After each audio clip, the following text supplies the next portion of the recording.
Shalom Bapak Ibu yang terkasih, puji Tuhan. Perkenalkan, nama saya Dodi, saya seorang karyawan dan juga salah satu volunteer di Gereja Mawar Saron. Puji Tuhan, saya rutin mengikuti firman dan doa. Kebetulan kemarin apa yang saya saksikan ini, saya melihat di firman dan doa pada tanggal 4 Februari. Tetapi karena satu halangan saya tidak bisa mengikuti tanggal 4 Februari, tetapi saya mengikutinya di tanggal 7 Februari. Sebetulnya awalnya saya mohon doa kepada teman-teman semua dalam acara firman dan doa itu tentang sakit saya, karena pada saat itu saya juga terpapar COVID-19. Bu Lani yang menyampaikan tentang penghalang dari doa. Puji Tuhan, saya menikmati khotbah Bu Lani bahwa pada saat itu saya mendapatkan 3 hal yang luar biasa yang saya rasakan. Yang pertama, pada saat saya mengikuti khotbah Bu Lani, saya mendapatkan jawaban dari pertanyaan tadi, hikmat tadi yang menunjukkan pertanyaan dari saya itu mendapatkan hikmat, jawaban dari khotbah tersebut. Saya mendapatkan jawaban sehingga saya menjadi teguh iman saya kepada Tuhan Yesus gitu ya. Terus yang kedua, saya sangat surprise gitu ya. Di saat akhir khotbah, saya sangat surprise karena Bu Lani mendoakan juga sakit gigi. Yang saya surprise-nya itu bahwa ini kan sakit yang sepele gitu ya, sakit yang mungkin Bapak Ibu anggap ini sepele, tapi puji Tuhan ternyata Bu Lani juga mendoakan, Pastor Sam juga mendoakan tentang sakit gigi ini. Langsung saya dalam hati saya itu bahwa itu saya. Puji Tuhan, ternyata Tuhan sembuhkan sakit di gigi sebelah kiri saya. Saya tidak tahu pada saat kapan saya disembuhkan gitu ya. Apakah pada hari Senin atau hari Selasa. Tapi yang saya tahu bahwa di hari Rabu itu tanggal 10 Februari saya merasakan tidak sakit lagi gitu ya. Puji Tuhan.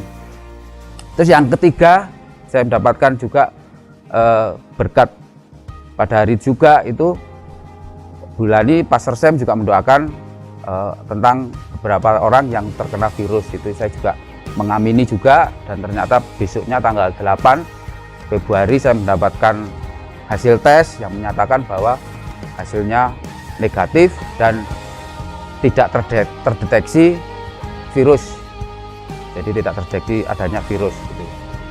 Puji Tuhan, demikian kesaksian yang saya alami, bahwa saya merasakan bahwa Tuhan sangat luar biasa, Tuhan sangat maha kuasa. Apapun yang kita rindukan, kalau kita percaya bisa menerimanya, Tuhan pasti akan memberikan yang terbaik buat kita. Waktu Tuhan adalah waktu yang terbaik buat kita terima. Terima kasih, kiranya bisa menjadi berkat buat kita semua. Haleluya, amin. Jangan lewatkan firman dan doa setiap hari Kamis pukul 7.30 malam bersama Pastor Samuel Muji dan Pastor Lanitan live melalui Instagram, YouTube, dan Facebook PS Lanitan. Share atau bagikan link YouTube firman dan doa kepada seluruh keluarga, teman, kerabat untuk bersama-sama mengalami hadirat Tuhan dan mujizat-Nya.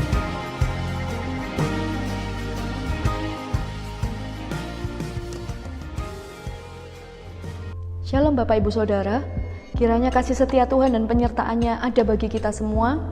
Saya mengucapkan welcome home bagi Anda yang baru pertama kali mengikuti ibadah online Gereja Mawar Saron. Connect Group adalah komunitas rohani, tempat di mana kita bertumbuh bersama-sama, diperlengkapi, dimuridkan, sehingga pada akhirnya nanti kita bisa diutus dan dipakai Tuhan. Jika Anda rindu untuk mengetahui informasi seputar Connect Group dan Anda rindu untuk bergabung di dalamnya, Anda bisa menghubungi nomor yang tertera di layar kaca Anda. Untuk persembahan, Anda bisa melakukannya via transfer ke nomor rekening yang tertera juga di layar kaca Anda, atau bisa melakukannya lewat QR Code.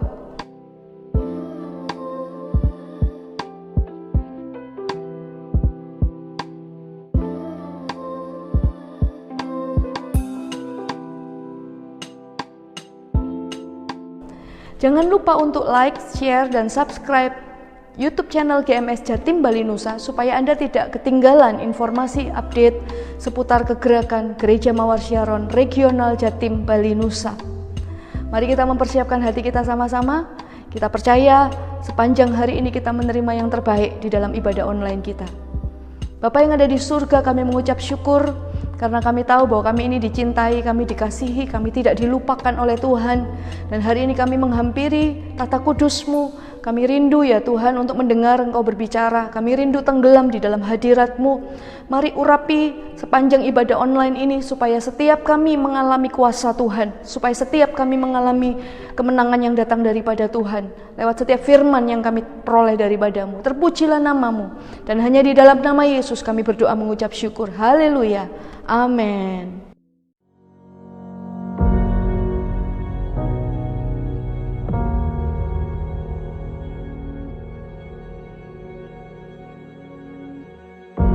Orang yang suka memuji akan kuat roh doanya. Orang yang berdoa pasti berakhir memuji. Karena Allah bertata di atas pujian. Siapa memuji, Allah mengatasi hidupnya.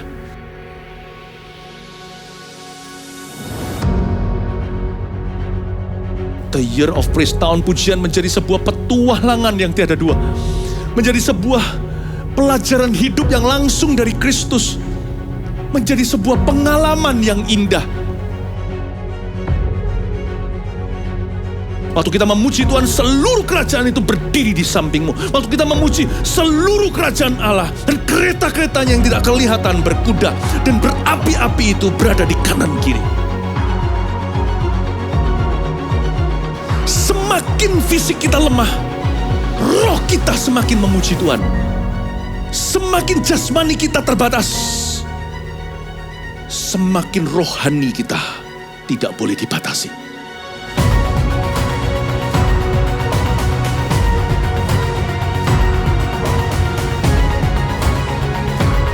Welcome to the Year of Praise and Provision. Mari kita mengizinkan Tuhan merajut rancangan yang belum pernah kita bayangkan.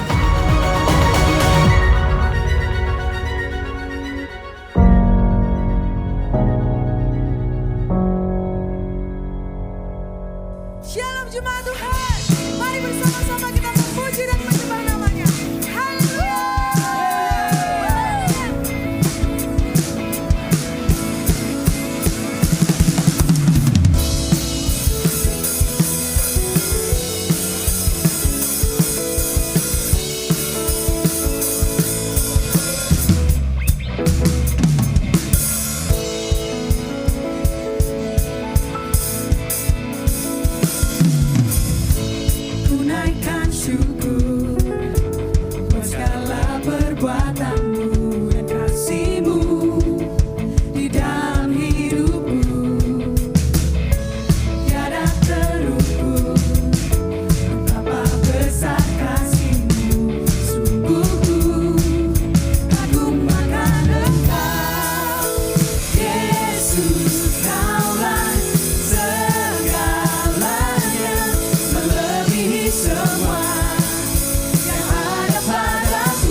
Thanks for your stubborn love for me.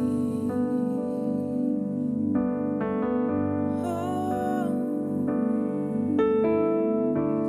just grace and mercy that I see.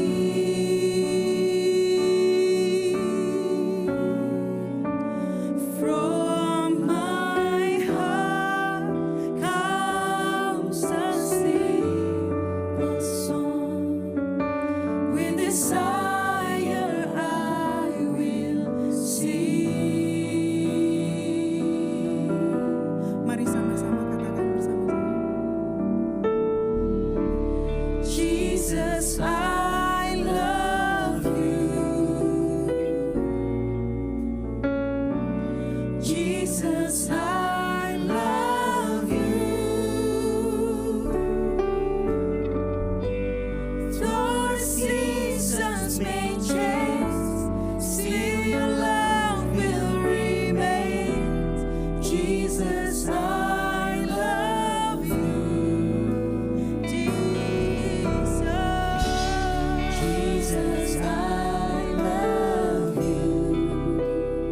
Oh, Jesus, I love you. Hear the cry of my heart. Know every word is true. Jesus, I love you.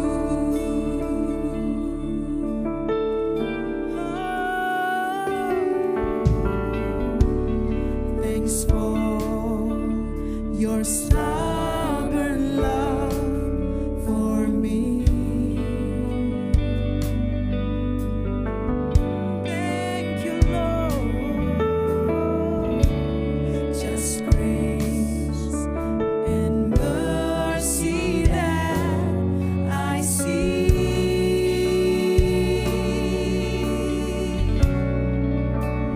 From my heart comes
you Jesus Lord.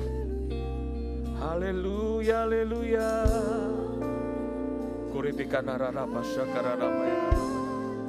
Sungguh kami bersyukur kalau hari ini kami boleh mendengar firman-Mu, karena kami percaya firman-Mu akan mengubahkan kami. Di mana ada hati yang lapar dan haus akan Tuhan, Tuhan sendiri akan menjumpai kami. Tuhan sendiri akan memberkati setiap kami. Sungguh kami bersyukur Tuhan, kami perlu mendengar suara yang dari Engkau. Berbicaralah atas setiap kami melalui firman-Mu Tuhan. Karena kami percaya firman-Mu itulah pelita bagi kaki kami, terang bagi jalan-jalan kami. Terima kasih Tuhan Yesus, biar Engkau terus bergerak bebas menjamah setiap kami. Dimanapun kami berada hari ini, Engkau sendiri yang mengubah, menjamah, dan membawa kami lebih lagi di hadapan Engkau Tuhan. Terima kasih Tuhan, tolong hamba-Mu juga untuk bisa menyampaikan firman-Mu ini bukan dengan hikmat manusia, tapi biar dari hikmat Allah sendiri yang berbicara, sehingga kami boleh menangkapnya dan kami boleh diubahkan. Terima kasih Tuhan, terus bergerak bebas, terus menjamah kami. Dalam nama Yesus kami berdoa, dan kami siap untuk mendengar firman-Mu. Haleluya, amin. Shalom. Senang sekali bisa menyapa Anda semua. Kita sudah masuk di bulan yang baru, di bulan April, ya. Dan kita percaya di dalam setiap bulan yang baru kita selalu punya pengharapan yang baru. Ya, pengharapan kita jelas, kita berharap kepada Tuhan. Tuhan selalu menepati setiap janji yang diberikan kepada kita. Katakan amin. Ya, dan hari ini kita akan belajar satu topik firman Tuhan. Kalau saya boleh kasih judul khotbah saya adalah kesempurnaan. Ya. Kita buka saja langsung Matius pasal 5 ayat 48. Matius 5 ayat 48. Perhatikan saudara. Ayatnya dikatakan seperti ini. Karena itu haruslah kamu sempurna sama seperti Bapamu yang di surga adalah sempurna. Saya ulangi lagi. Karena itu haruslah kamu sempurna sama seperti Bapamu yang di surga adalah sempurna. Ini menarik sekali. Garis bawahi kata haruslah. Artinya ini bukanlah pilihan, tapi ini adalah suatu kewajiban, suatu keharusan yang harus kita lakukan. Ingat bahwa Allah memanggil kita bukan sekedar beragama Kristen. Allah memanggil kita bukan menjadi Kristen yang setengah-setengah. Allah memanggil kita bukan menjadi orang Kristen yang sekedar beragama. Tapi Allah memanggil kita menjadi orang Kristen. Harusnya kita menjadi orang Kristen yang mengenal Kristus lebih dan lebih lagi. Ya, saya ulangi lagi. Tujuan kita mengenal Kristus adalah perubahan kehidupan kita. Bagaimana kita bisa mengasihi Kristus, bagaimana kita bisa mengasihi sesama.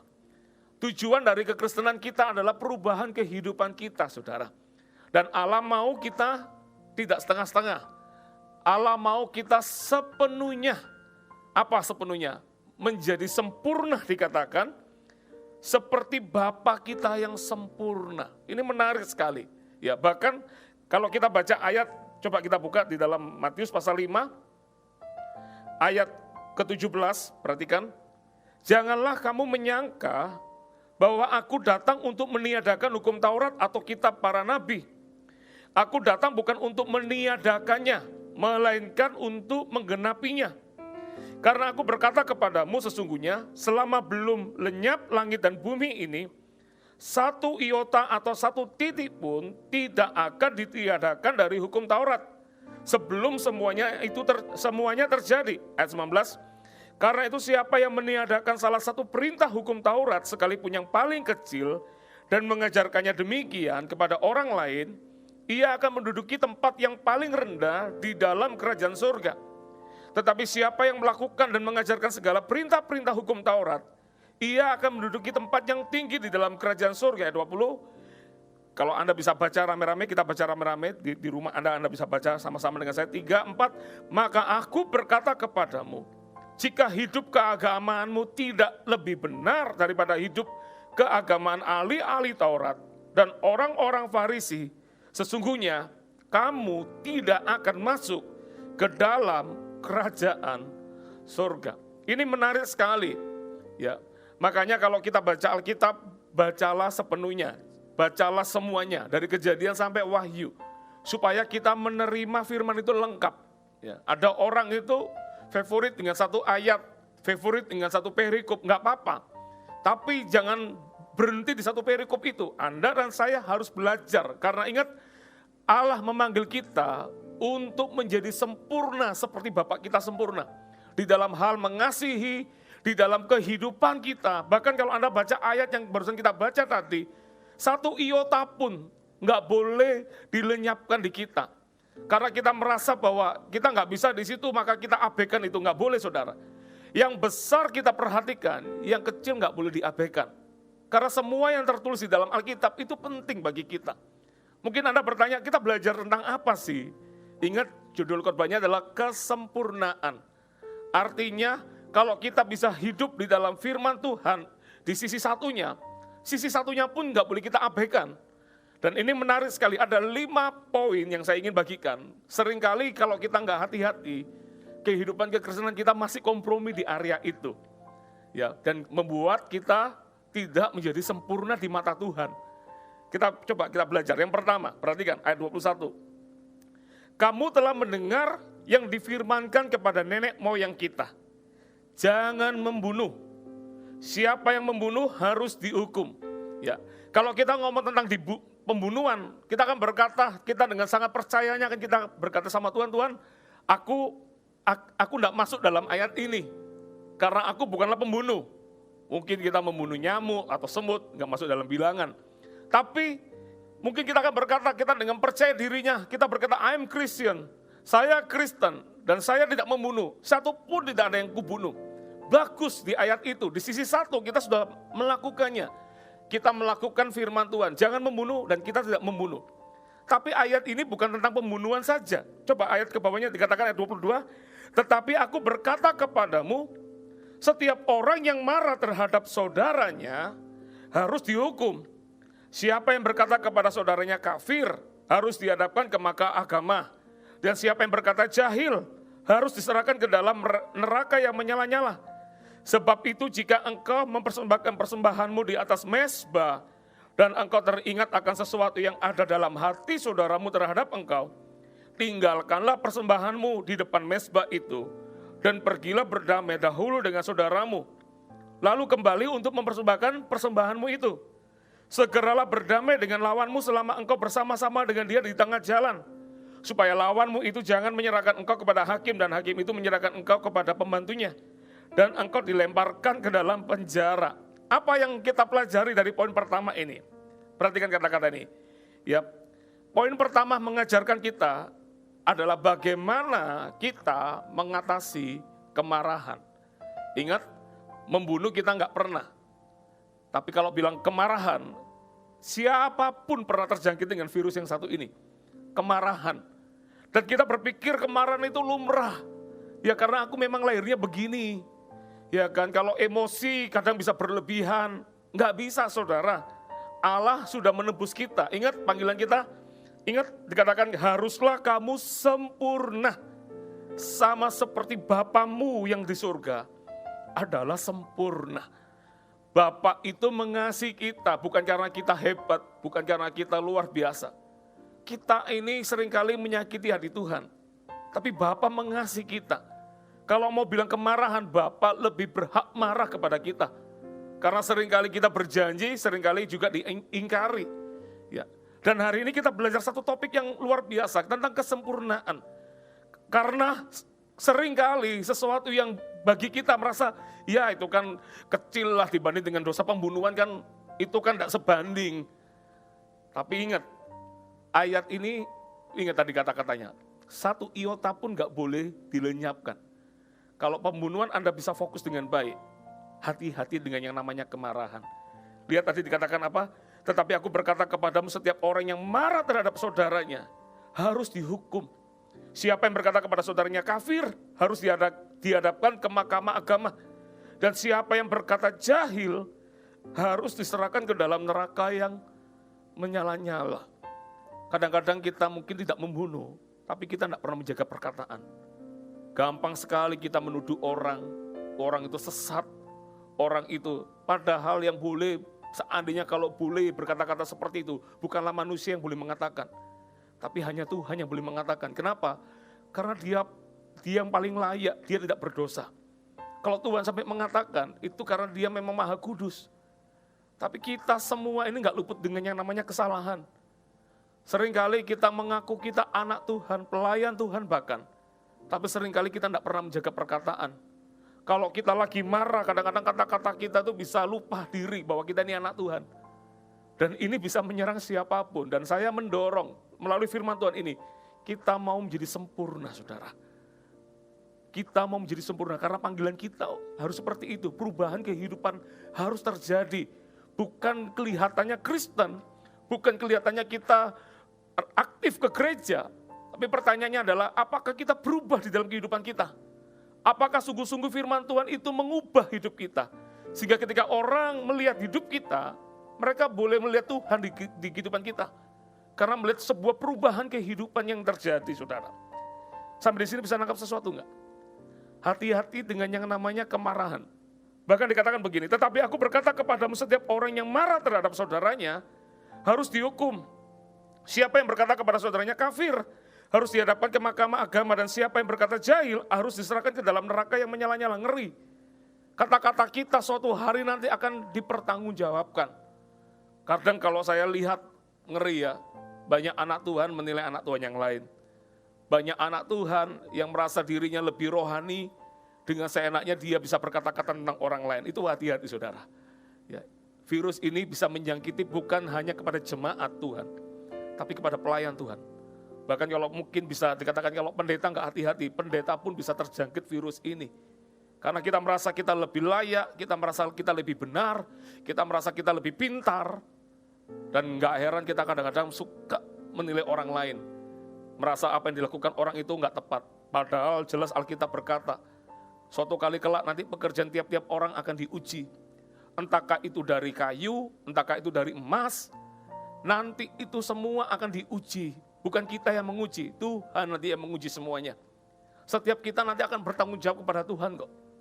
Tapi kalau boleh saya kasih saran, kalau semua orang itu melakukannya bagi nama Tuhan, biarkan saja. Jangan Anda yang jadi penghakimnya. Karena kadang-kadang kita merasa bahwa kita ini lebih layak, lebih pintar, lebih tahu firman Tuhan. Dan kita seringkali bisa menilai orang lain. Bahkan kalau Anda belajar Yesus pun yang sempurna, yang dia adalah Tuhan, dia nggak luput dengan kata-kata hujatan dari setiap manusia pada zamannya.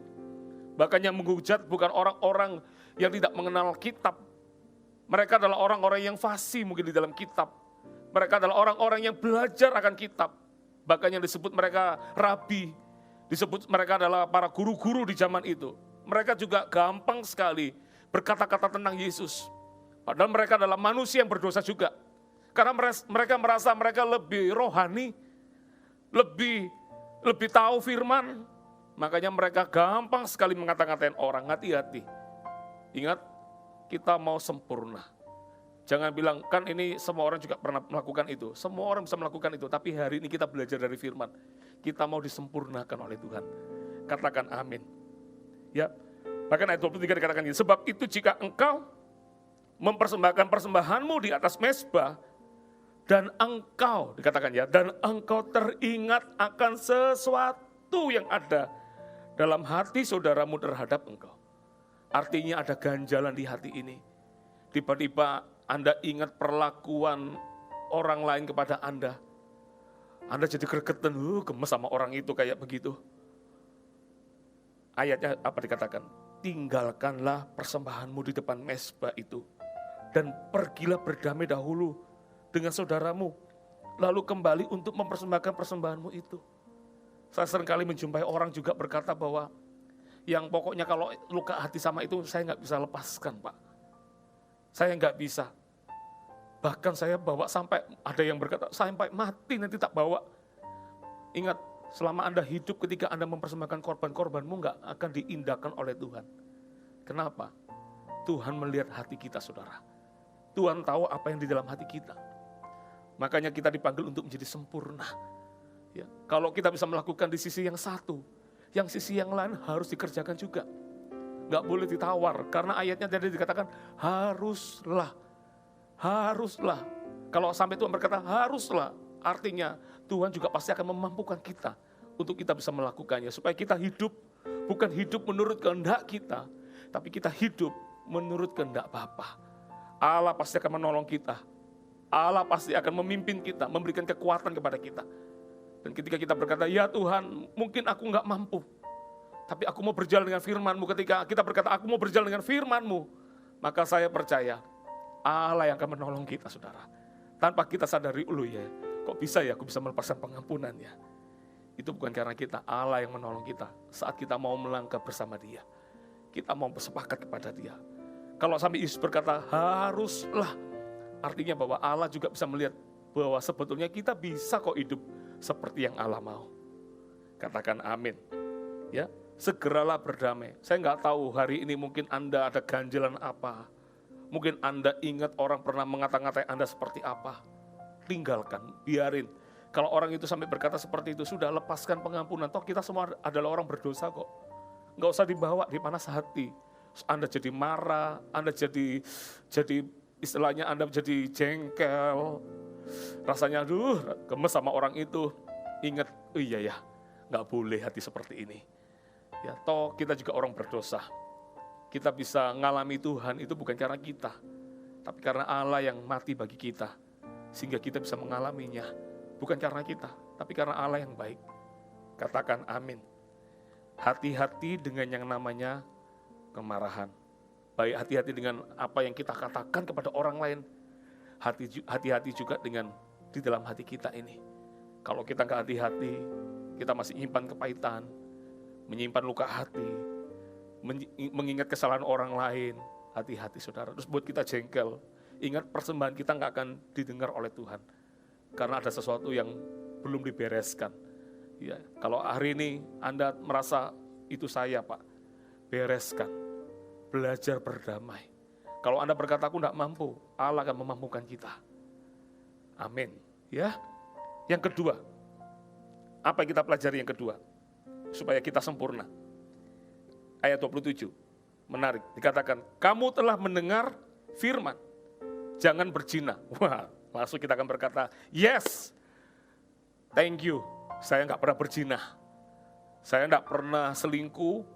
Saya enggak pernah katakanlah saya tidak pernah melakukannya dengan orang lain, seperti itu. Yes, saya menang di area ini, puji Tuhan. Ingat, ayat ini enggak berhenti di situ. Karena ayat berikutnya dikatakan begini, tetapi aku berkata kepadamu, setiap orang yang memandang perempuan serta menginginkannya, sudah berzina dengan dia dalam hatinya. Ingat ya, enggak usah melakukan. Anda cukup memandang seseorang, dan Anda mengingini, maka itu akan menjadi dosa juga di dalam kehidupan kita. Apa yang kita pelajari dari ayat ini? Belajar tentang ini, hidup di dalam kesetiaan. Dalam kesetiaan kita itu tidak selalu bahwa, toh saya bukan divorce kok dengan pasangan saya. Tapi Anda mengkhianatinya mungkin tidak dengan secara fisik, tapi dengan pikiran dan perasaan, dengan mungkin apa yang Anda lihat di dalam kehidupanmu. Itu juga kita tidak setia kepada pasangan kita, saudara. Karena ayat berikutnya dikatakan begini, maka jika matamu yang kanan menyesatkan engkau, cungkilah dan buanglah itu. Karena lebih baik bagimu jika satu dari anggota tubuhmu binasa daripada tubuhmu dengan utuh dicampakkan ke dalam neraka. Dan jika tanganmu yang kanan menyesatkan engkau, penggalah dan buanglah itu.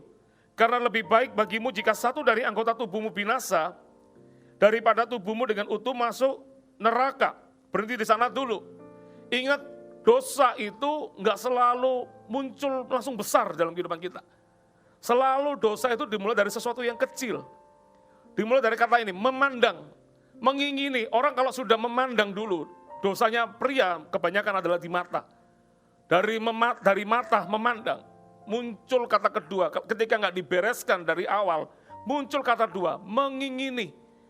Apa yang diingini? Mulai mengingini sesuatu yang mungkin itu ada di dalam fantasinya. Masih ingat kisah Daud, seorang yang berkenan di hadapan Tuhan, seorang yang mencari Tuhan, 7 kali dalam sehari dia sembahyang kepada Tuhan. Bahkan Tuhan sendiri yang berkata, ini adalah orang yang berkenan di hatiku. Ini orang hebat, orang yang luar biasa, namanya masyhur, sampai sekarang pun namanya masyhur. Kalau Anda ke Israel, King of David, nama Raja Daud itu diabadikan. Orang selalu lihat Daud adalah raja yang hebat. Tapi kita pernah mendengar kisahnya. Dia jatuh dengan yang namanya Batseba, istrinya orang. Padahal kalau ditanya, kan Daud apakah dia nggak punya istri? Istrinya banyak, dia raja. Yang namanya dosa itu, ini pelajaran yang menarik, hati-hati. Dosa itu semua dimulai dengan sesuatu yang kecil. Anda harus kenal pintu celah dari dosa. Makanya saya katakan, Anda berkata, saya tidak berzina, puji Tuhan. Tapi Anda sudah mengingini dari cara memandang Anda kepada orang lain, Anda sudah berdosa. Makanya Allah mau menyempurnakan. Ingat ya, dosa itu dimulai dari sebuah celah kecil. Anda mulai melihat segala sesuatu yang tidak berkenan. Ya, tanpa Anda sadari ketika Anda memberikan hidup dari apa yang Anda lihat itu, nanti ujung-ujungnya Anda akan melakukan dosa yang lebih besar lagi.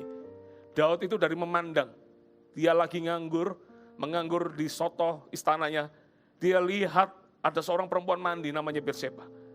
Dari dia memandang, mulai dia punya keinginan, dia undang Batseba datang ke istananya. Dan terjadilah dia jatuh dalam dosa yang namanya perzinahan. Untuk mengalahkan dosa ini, ingat kata-kata saya, jangan buka celah. Kata pertama, jangan membuka celah. Apapun juga yang menuju akses ke sana, kalau kita tahu kita lemah di mata, berhenti untuk melihat. Arahkan fokusmu bukan kepada sesuatu yang bisa melemahkanmu, tapi arahkan fokusmu kepada sesuatu yang bisa menguatkan Anda. Makanya kita perlu belajar dari firman Tuhan ini, karena Allah mau menyempurnakan kita, saudara. Katakan amin. Dari membuka celah, hati-hati dengan celah. Jangan, ingat, Allah itu luar biasa. Dia berkata bahwa kamu jangan berzina dari yang paling besar, sampai Allah sudah tahu pintu masuknya dari perzinahan itu apa? Dari memandang. Hati-hati dengan mata kita. Tuhan mengajar kita tentang kesetiaan. Kesetiaan itu bukan sekedar kita punya surat nikahnya masih ada di dalam surat nikah, di dalam rumah kita masih ada kok surat nikahnya. Tapi pertanyaan saya, Anda masih setia enggak? Anda berkhianat enggak dengan pasangan Anda? Saya enggak bercerai Pak, tapi Anda punya TTM. Anda enggak bercerai tapi Anda punya selingkuhan di luar sana. Ini waktunya kita diubahkan. Kadang-kadang ngeri juga saya lihat ada orang-orang yang kelihatannya dia pelayan Tuhan.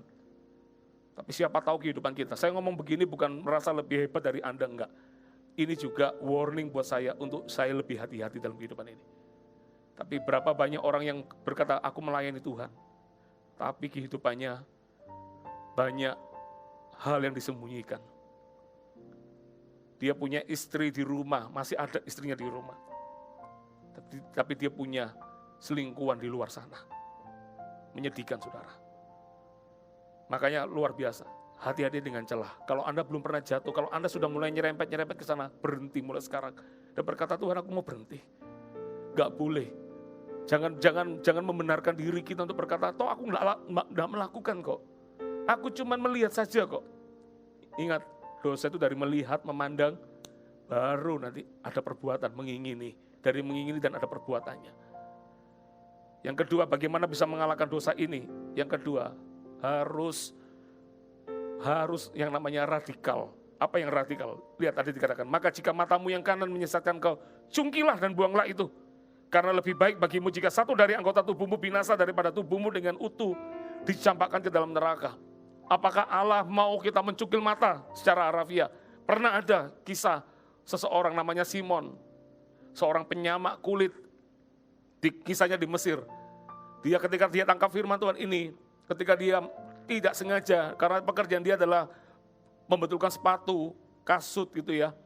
Tanpa sengaja dia ketika membentulkan itu, dia melihat, maaf saya katakan aurat wanita, langsung dia tangkap ayat itu, dicungkil matanya. Ya, tapi apa yang terjadi? Orang ini adalah orang yang luar biasa dipakai Tuhan.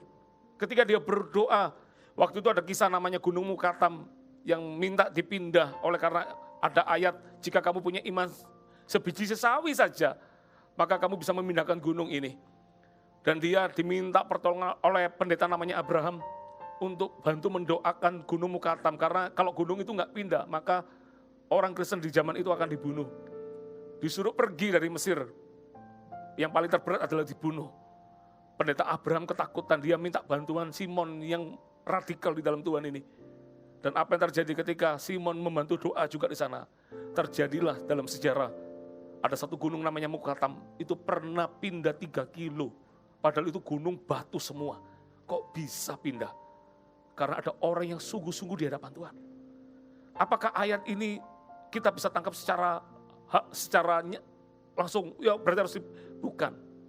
Sebetulnya ayat ini bicara bahwa di dalam dosa seperti ini kita nggak boleh di zona abu-abu. Kita harus jadi orang yang radikal untuk berkata, stop dosa ini.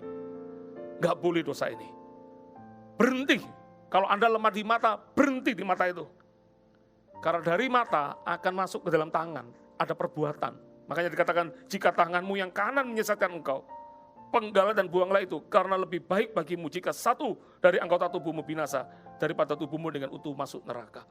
Dosa ini mengikat sekali kepada seseorang. Makanya perlu yang namanya dia harus betul-betul dia harus radikal untuk berkata stop, nggak boleh.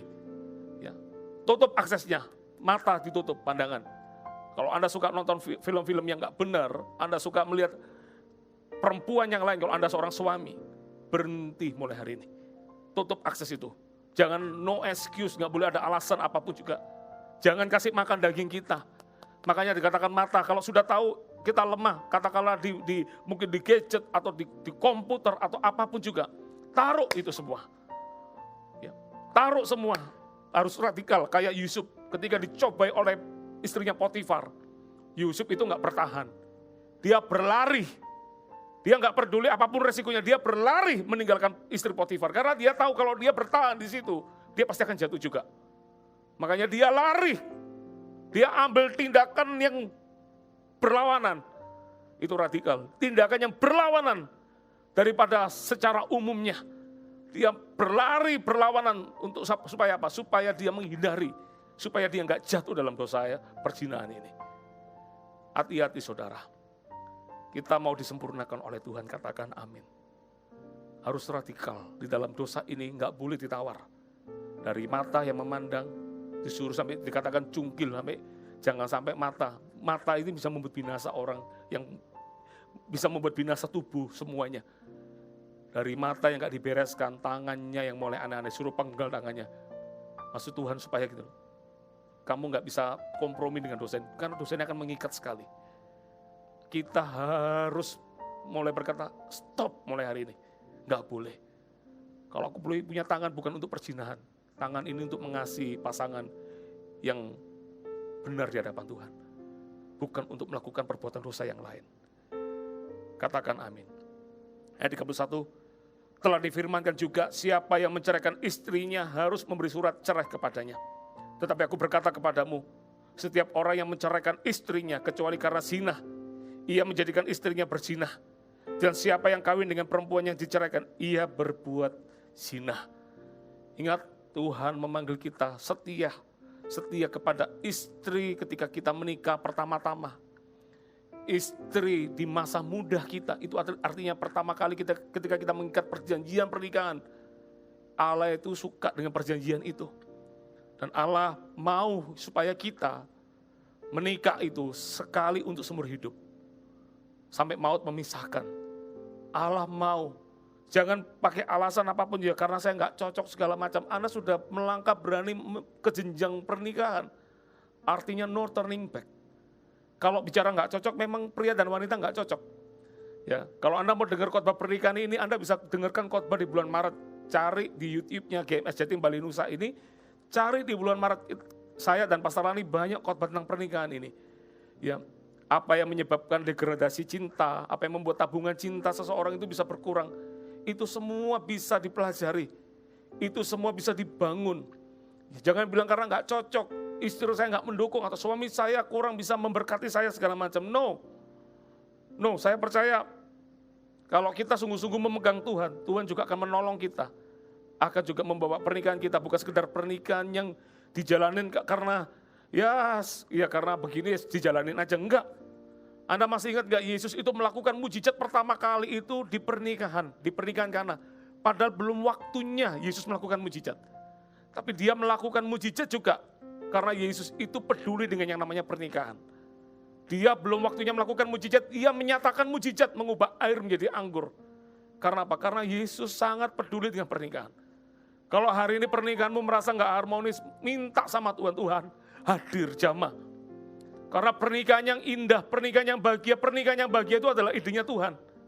Allah merancangkan yang terbaik buat kita. Tapi untuk kita mengalaminya, pastikan hidupmu juga ada di dalam Tuhan. Maka saya percaya Allah akan mencurahkan berkatnya atas pernikahan kita. Katakan amin. Ingat, kesetiaan mutlak, tidak boleh ditawar. Ya, apapun bentuknya, Allah mau kita setia. Setia dengan pasangan kita, setia dengan istri kita, setia dengan suami kita. Setia itu tidak selalu bicara bahwa kita selalu bergandengan tangan, kita nggak apa-apa kelihatannya baik-baik saja, tapi siapa tahu hatinya seseorang. Anda sudah mulai punya orang lain segala macam dalam pikiran, dalam stop, mulai hari ini stop. Allah mau kita sempurna.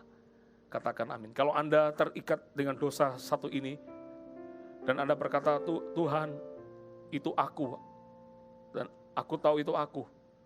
Hari ini mulai ambil langkah radikal dalam hidup Anda. Berubah mulai hari ini. Berhenti. Apapun yang membuat Anda jatuh di dalam kehidupan Anda hari ini, stop.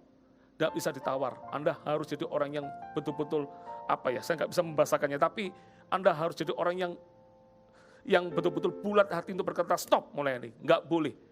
Apapun nggak boleh. No excuse, nggak boleh ada alasan di sini. Tapi semua akan berkata stop pokoknya. Aku mau menang di hadapan Tuhan. Katakan amin. Berhenti, selesaikan, tutup semua akses yang ada. Entahkah itu mungkin teman lamamu yang hari ini masuk ketika pernikahanmu lagi bermasalah mungkin.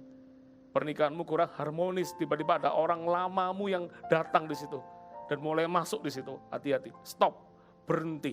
Jangan main api saudara. Dosa ini nggak bisa. Semuanya dimulai dari celah yang nggak dibereskan, maka nanti jadi penyesalan. Berhenti kita, katakan amin. Yang ketiga, Anda diberkati Tuhan. Ayat 33 perhatikan. Kamu telah mendengar pula yang difirmankan kepada nenek moyang kita. Jangan bersumpah palsu, melainkan peganglah sumpahmu di depan Tuhan. Maka kita akan berkata, ya aku kan tidak pernah bersumpah. Maka aku lolos juga dengan yang diperintahkan Tuhan ini. Stop saudara. Allah belum berhenti di ayat itu.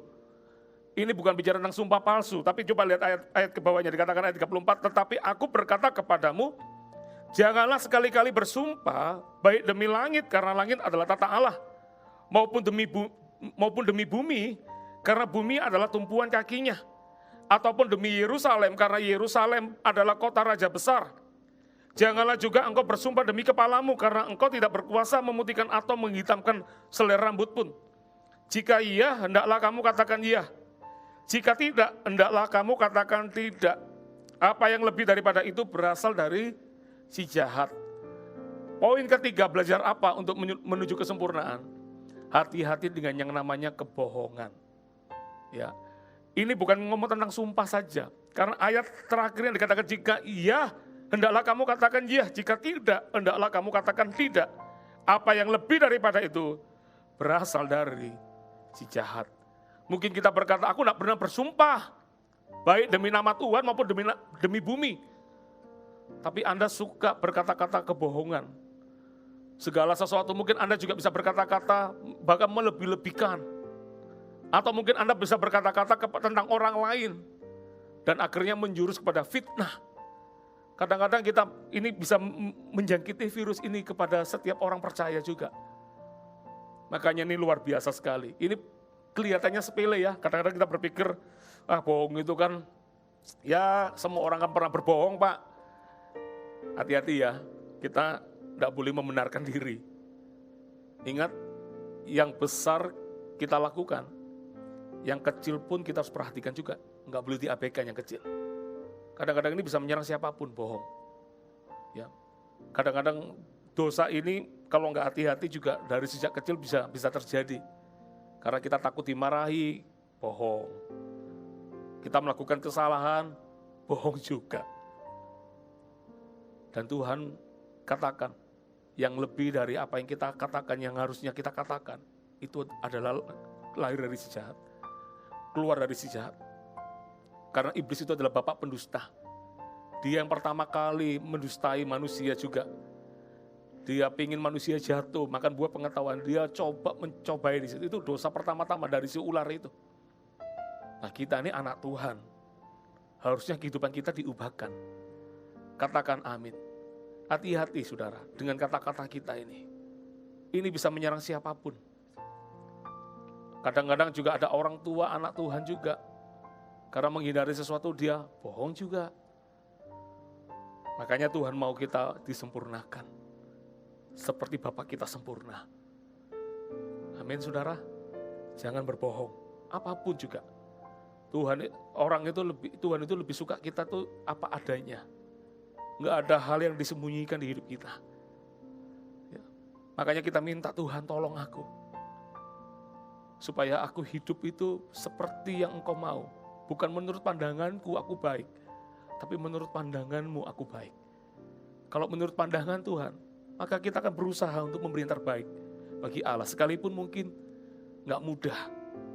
Sekalipun mungkin kita berkata banyak orang ya juga berbohong kok. Kalau Anda bisa melihat sesuatu yang baik, kenapa Anda belajar dari sesuatu yang buruk? Jangan jadikan alasan. Sekalipun mungkin banyak di kiri kanan ada banyak orang berbohong. Belajar kita punya integritas untuk berkata-kata yang benar. Katakan amin. Jika iya, katakan iya. Jika tidak, katakan tidak. Jangan di tengah-tengah, jangan abu-abu. Harus betul-betul mau hidup seperti yang Tuhan mau.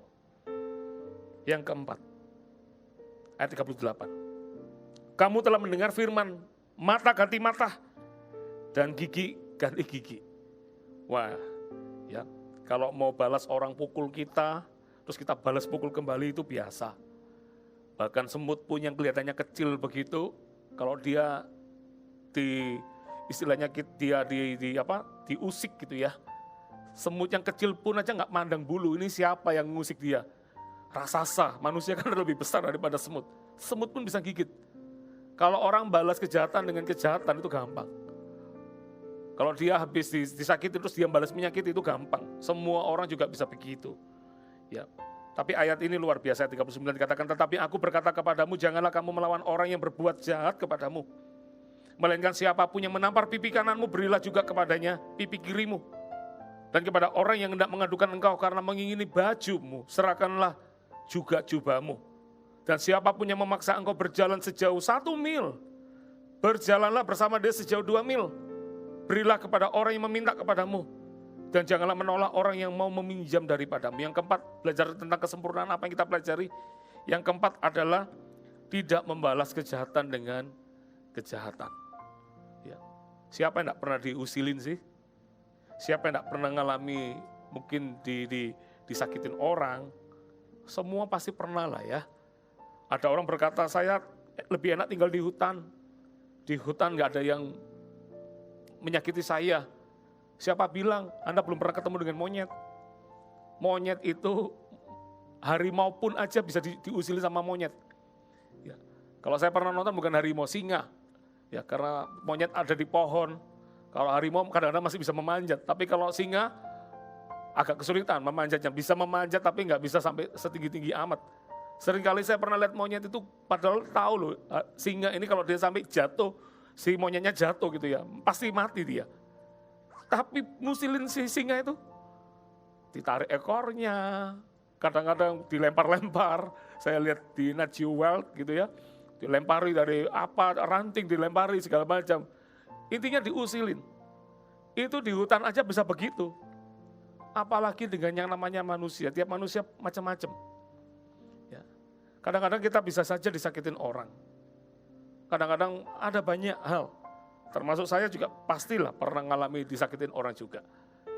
Dikata-katain orang, mungkin bisa difitnah, bahkan diejek, dihina. Yesus pun juga ngalami hal yang sama seperti kita.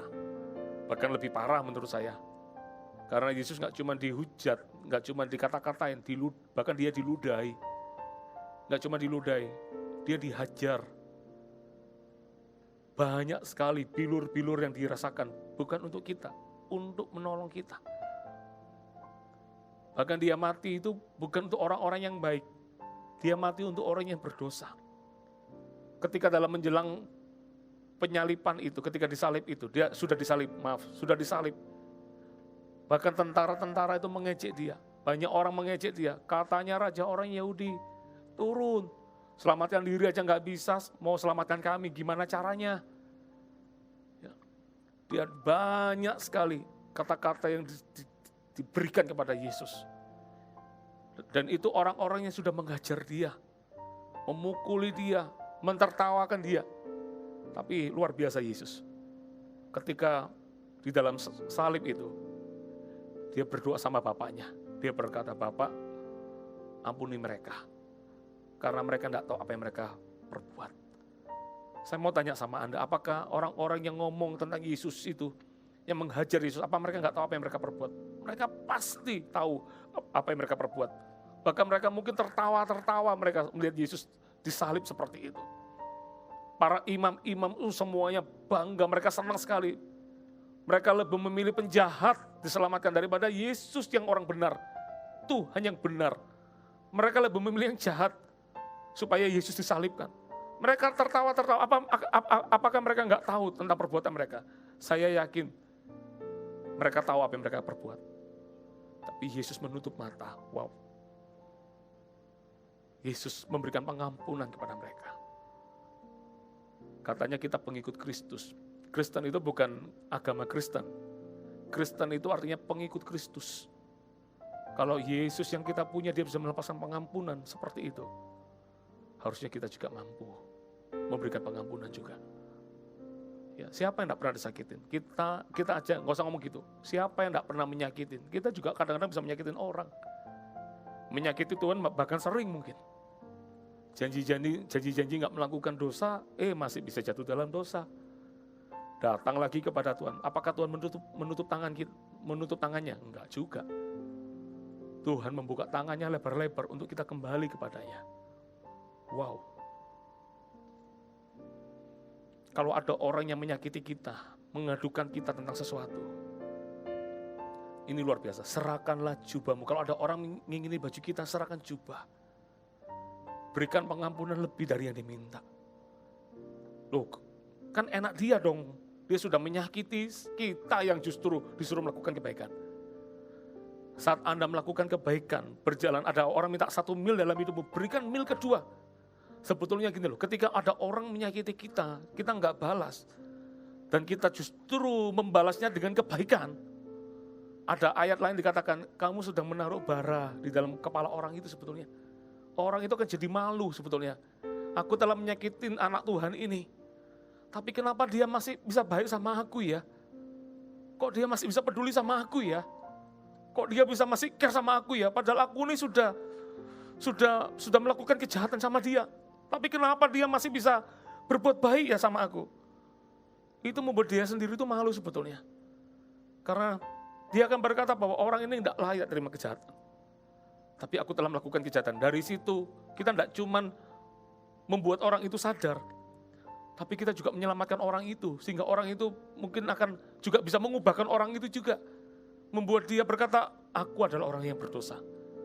Aku tidak boleh begini nih. Dia harus mendapat contoh yang baik. Dan contoh yang baik itu harusnya keluar dari anak Tuhan, saudara. Katakan amin. Kalau kita melakukan kebaikan kepada orang yang baik kepada kita, itu biasa. Tapi kalau kita bisa melakukan baik kepada orang yang jahat kepada kita, itu baru luar biasa, saudara. Katakan amin. Katakan amin. Jangan balas kejahatan dengan kejahatan. Jangan. Tapi berikan kebaikan.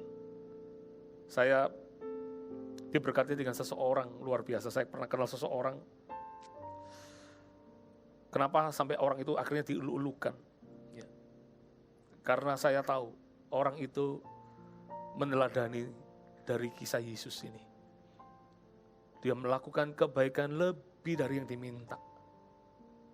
Makanya namanya jadi masyhur. namanya jadi luar biasa dikenal oleh orang. Karena saya lihat orang itu, pernah ada satu peristiwa di mana orang itu sebetulnya dia nggak pernah kenal sama seseorang yang memfitnah dia. Intinya saya punya teman ini, ya, dia namanya bagi saya tuh luar biasa. Tapi suatu kali ada sebuah peristiwa yang buat saya tuh ini luar biasa, orang hidup dalam firman. Jadi dia itu menanggung hutang dari orang lain sebetulnya. Dia sendiri nggak berhutang. Orang lain yang berhutang pakai namanya dia. Dan akhirnya yang dihutangi, yang memberikan hutang itu menagih kepada teman saya ini. Dan teman saya ini padahal dia nggak berhutang sama sekali. Ketika barang-barang di rumahnya disita, dia berkata, apapun yang kamu mau ambil, ambil saja. Wow. Dan diambil semuanya sama debt collector itu di waktu itu. Saya ngelihat ini orang, mungkin bagi orang dunia bodoh ini orang. Tapi ini orang melakukan firman. Dan saya lihat ujung hidupnya, apa yang hilang itu dikembalikan lagi semuanya kepada dia. Tapi yang luar biasa adalah hatinya itu loh yang luar biasa. Tahu kenapa? Kalau ada orang minta baju kita disuruh kasih jubah. Kalau ada orang minta menuntut kita 1 mil, kita berikan mil yang kedua. Supaya hati kita nggak terjebak dengan yang namanya kepahitan. Kadang-kadang untuk melepaskan kepahitan itu kita nggak bisa cuman disembuhkan aja. Kita harus berlaku radikal juga. Berlaku lebih di situ.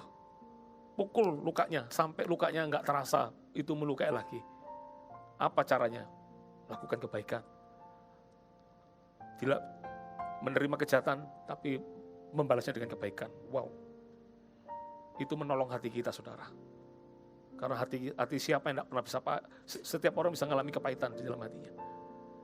Tapi kalau orang itu bisa melakukan extra mile, maka hatinya nggak cuma dipulihkan, hatinya pun bisa bisa harum di hadapan Tuhan. Katakan amin. Yang terakhir, yang kelima. Anda belajar sesuatu, saudara? Jangan membalas kejahatan dengan kejahatan.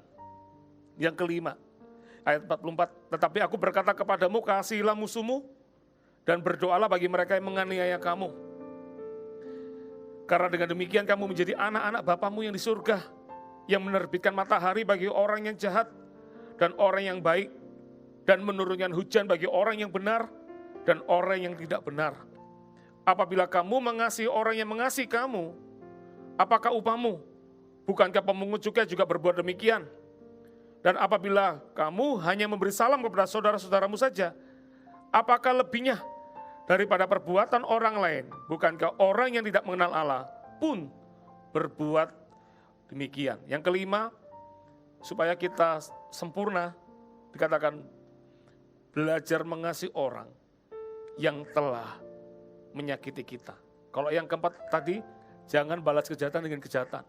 Balas kejahatan dengan kebaikan. Tapi yang kelima ini langkah lebih lagi, yaitu mengasihi orang yang telah menyakiti kita.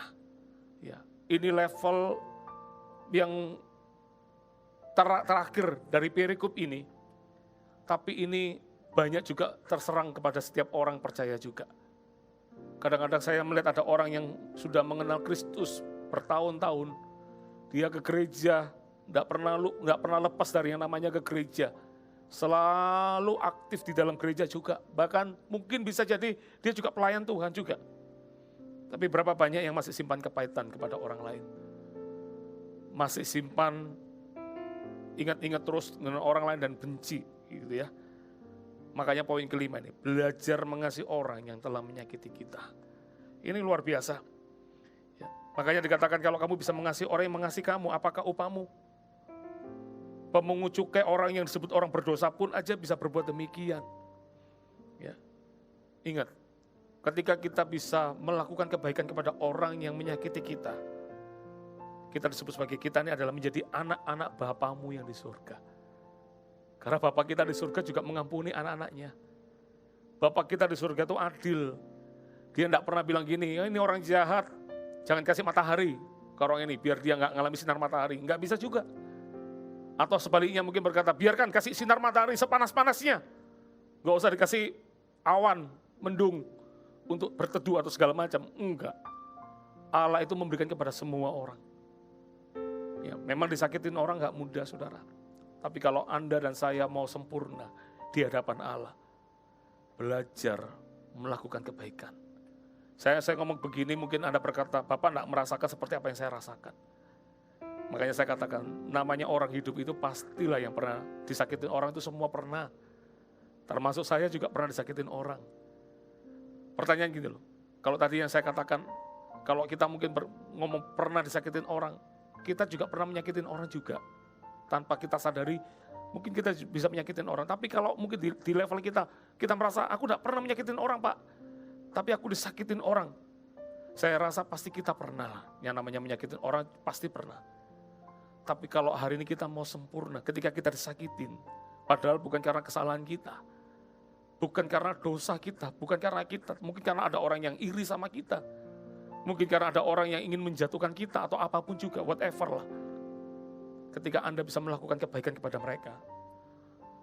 Itu yang dikehendaki Allah. Allah akan memampukan kita, saudara. Allah mau kita sempurna.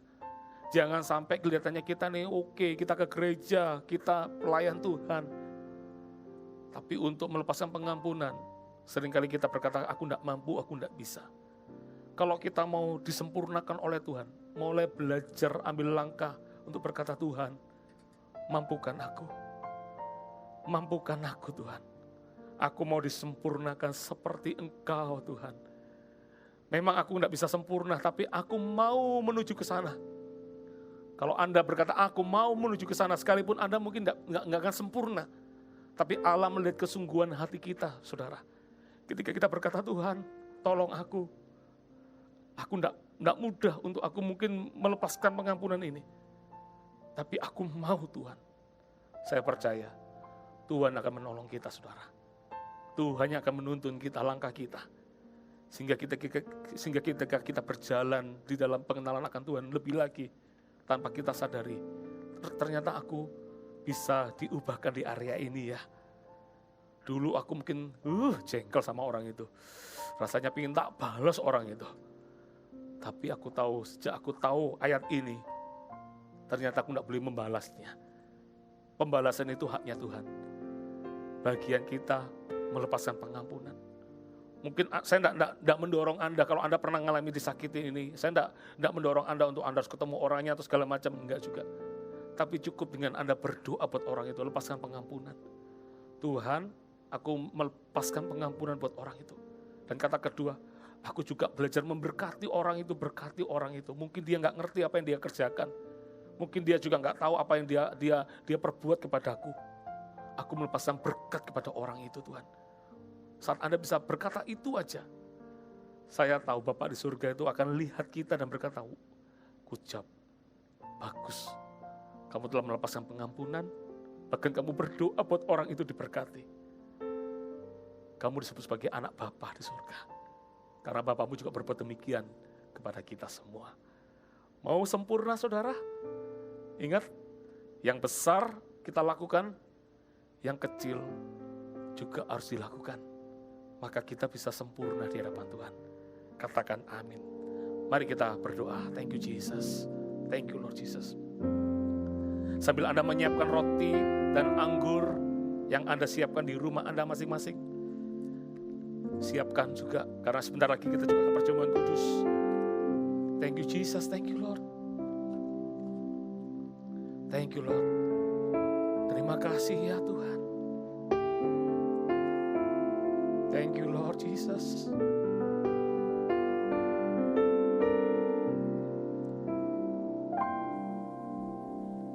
Kau melukis wajahku. Yes Jesus. Di hadapanmu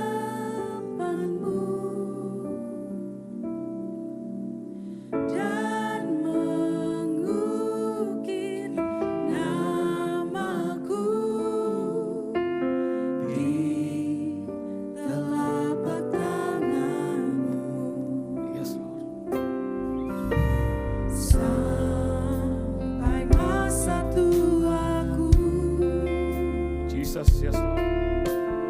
Kau tetaplah Tuhanku yang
Karena itu, haruslah kamu sempurna, sama seperti Bapamu yang di surga adalah sempurna. Hari ini, biar kami terbuka untuk Engkau ya Tuhan. Selidiki hidup kami.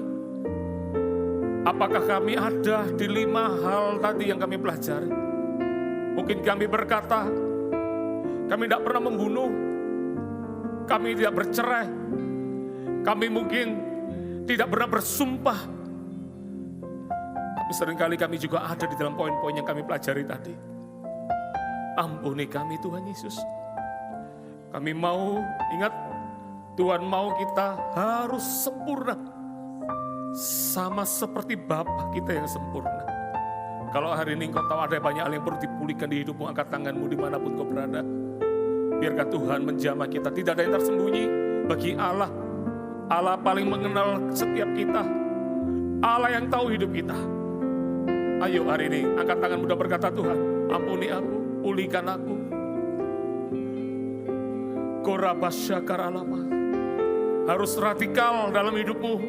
Kalau engkau tahu ada dosa-dosa, apalagi yang namanya dosa menginginin, dosa perzinahan mengingini, dimulai dari mengingini, harus radikal untuk keluar dari dosa ini. Jangan kasih makan, jangan membenarkan diri, tapi mulai berkata, Tuhan, angkat dosa ini. Aku mau hidup benar bagi Engkau Tuhan. Bahkan yang sekecil apapun menurut manusia. Hari ini kami tidak mau membenarkan diri karena aku tahu yang kecil itu pun juga berdosa. Hari ini kami mau disempurnakan oleh Allah. Angkat tanganmu, kibarara bayarala. Sikiribekarara bayarala bayarala bayarala sane.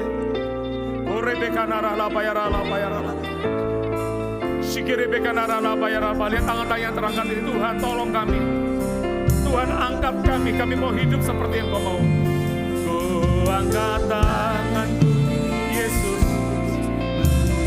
perbuatanmu, syukur tiada terukur, kasih setiamu, dalam naungan sayapmu, ku mau terus menyembahmu, kasih-Mu terukir di lubuk hatiku.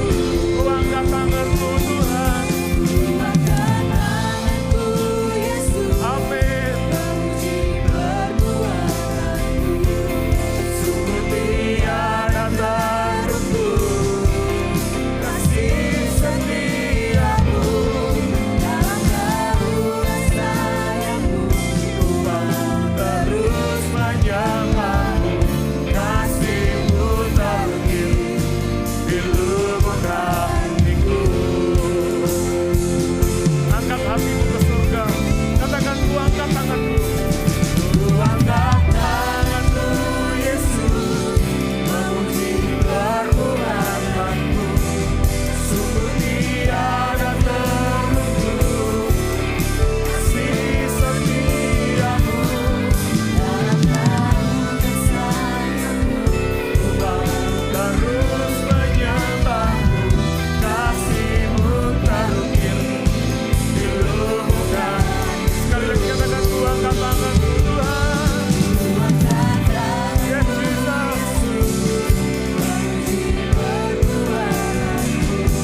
Syukur tiada terukur, kasih setiamu, dalam naungan sayapmu, ku mau terus menyembahmu, kasih-Mu terukir di lubuk hatiku.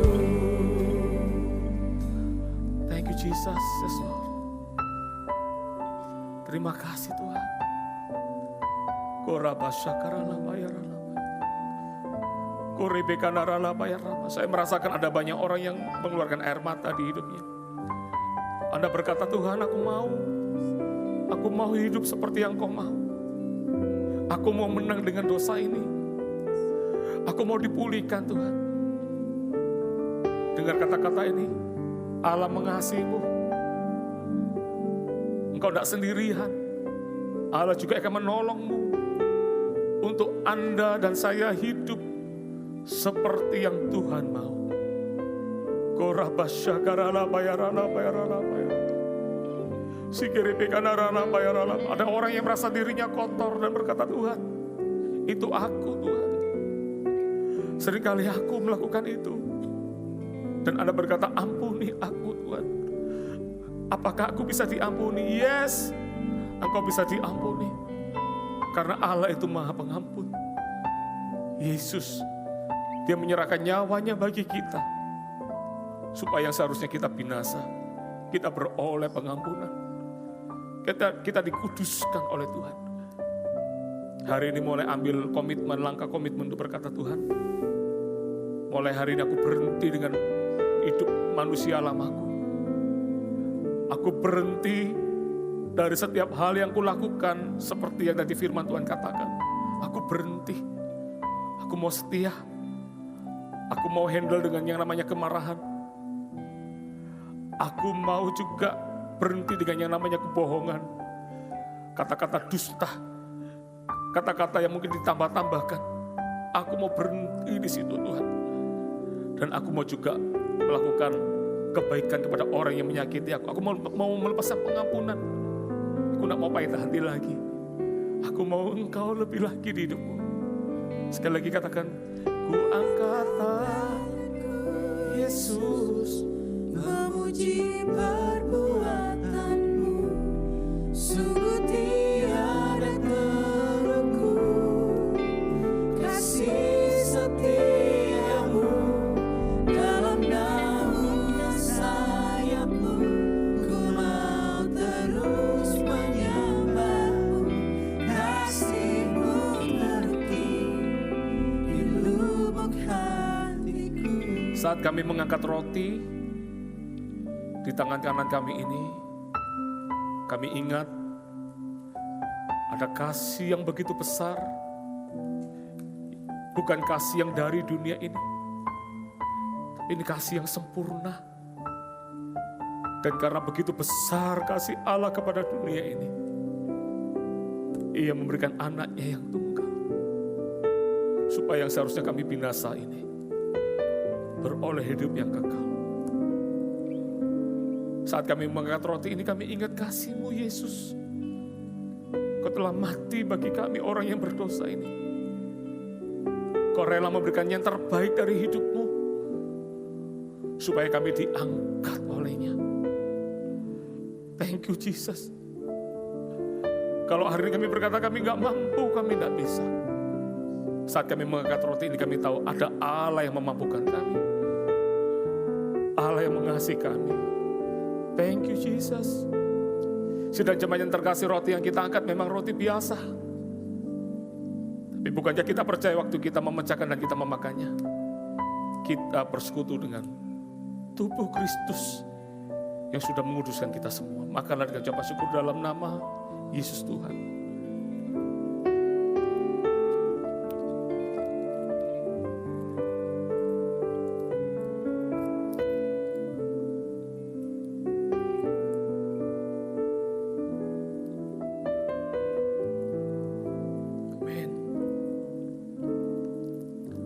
Jesus, thank you Lord. Mari angkat tinggi cawan di tangan kananmu, taruh tangan kirimu di dada. Thank you Jesus. Ini doa kami Tuhan, biar manusia yang lama sudah berlalu, kami menjadi manusia yang baru di dalam Engkau Tuhan. Jamah kami ya Tuhan. Jamah kami ya Tuhan. Tidak ada Samuel yang lama lagi. Tidak ada nama kami yang lama lagi. Kalau kami mengangkat cawan ini, kami tahu bahwa hidup kami telah ditebus oleh Tuhan.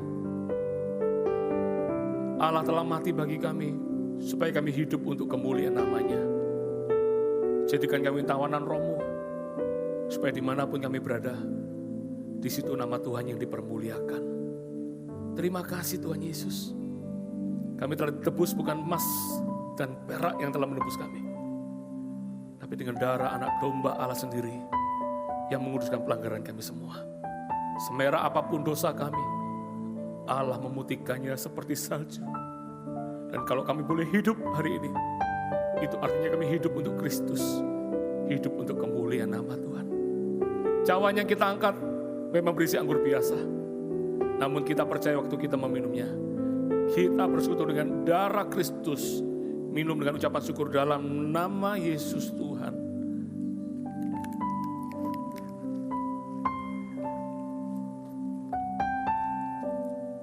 Thank you Jesus. Thank you Lord. Thank you Jesus. Ku angkat tanganku Yesus, memuji perbuatanmu, sungguh tiada terukur. kasih setiamu, dalam naungan sayapmu, ku mau terus menyembahmu, kasihmu terbit di lubuk Mari hati. sekali lagi katakan, ku angkat tanganku Tuhan. Ku angkat tanganku Yesus, Memuji perbuatanmu, sungguh tiada terukur. kasih setiamu, dalam naungan sayapmu, ku mau terus menyembahmu, kasihmu terbit di lubuk hatiku, Katakan kasihmu terukir. kasihmu terbit di lubuk hatiku, Katakan kasihmu terukir. kasihmu terbit di lubuk hatiku. Berjemaah kota lagi sekali lagi, haleluya. Mari angkat kedua tanganmu. Terima kasih Tuhan, meteraikan kami dengan firman-Mu. Dan firman-Mu itu menjadi pelita bagi kaki kami, terang bagi jalan kami. Terima berkat, kasih yang dari Allah Bapa, kasih setia dari Yesus Kristus namanya, dan pertolongan dari Allah Roh Kudus yang akan terus menolong, memberitahukan Engkau segala sesuatu. Dan takutlah akan Tuhan, hidup seperti yang diberitakannya. Apapun yang kita pegang di punya berhasil. Diberkatilah setiap orang yang takut akan Tuhan. Diberkatilah rumah tangganya. Diberkatilah anak-anaknya. Diberkatilah kesehatannya. Diberkatilah apa yang dia kerjakan. Terima berkat ini di dalam nama Yesus Tuhan. Haleluya. Amin.